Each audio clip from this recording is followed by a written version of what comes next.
ఒకరోజు రాత్రి ఒకతను బండి మీద వెళ్తుండగా ఎవరో పిలిచినట్లు అనిపించింది. సడన్గా బండి ఆపి చూసేసరికి అక్కడ ఎవరో ఆడమనిషి నిలబడి ఉంది. అతను ఏంటి అని అడగగా తను నిలబడి ఏడుస్తూ, నాకు చాలా ఇబ్బందిగా ఉంది, ఇక్కడ దారిలో ఆగిపోయాను, ఎటు వెళ్ళాలో తెలియడం లేదు, దయచేసి నాకు సాయం చేయండి, నన్ను తీసుకువెళ్ళండి బయటికి అని చెప్పి అడుగుతుంది. ఎక్కడికి తీసుకెళ్ళాలి అంటే, కొంచెం దూరంలో మా ఇల్లు ఉంది, అనుకోకుండా ఇక్కడ ఆగిపోయాను, నా బండి కూడా ఎవరో తీసుకెళ్ళిపోయారు, దయచేసి నాకు సహాయం చేయండి అని బతిమాలుతుంది. అదే తడవుగా తను ఏం ఆలోచించకుండా కొంచెం భయంగానే సరే పదండి వెళదామని బండి ఎక్కించుకుంటాడు. బండి ఎక్కినంతసేపు కూడా ఆ అమ్మాయి తనతో ఏమీ మాట్లాడలేదు. బండి సౌండ్ తప్ప ఇంకేమీ వినపడడం లేదు.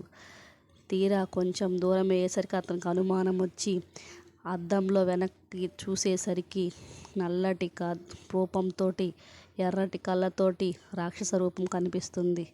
వెంటనే భయంతో ముందుకు తిరుగుతాడు. అప్పుడు ఆ అమ్మాయి చెవిలో వెనక్కి చూడొద్దు అని చెప్తూనే ఉంటుంది.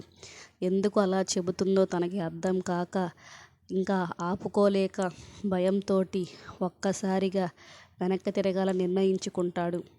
వెంటనే తిరిగి చూసేసరికి ఒక భయంకర రూపం తనని మింగేసే విధంగా భయపెడుతూ ఉంటుంది, వెంటాడుతూ ఉంటుంది.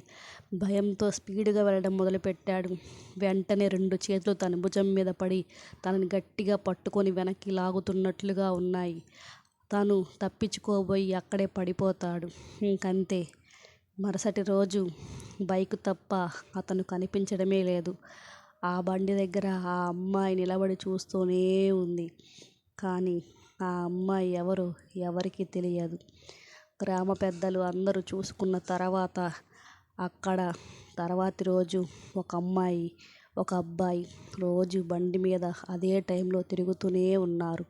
ఈ కథ మీకు నచ్చినట్లయితే సబ్స్క్రైబ్ చేసుకోండి.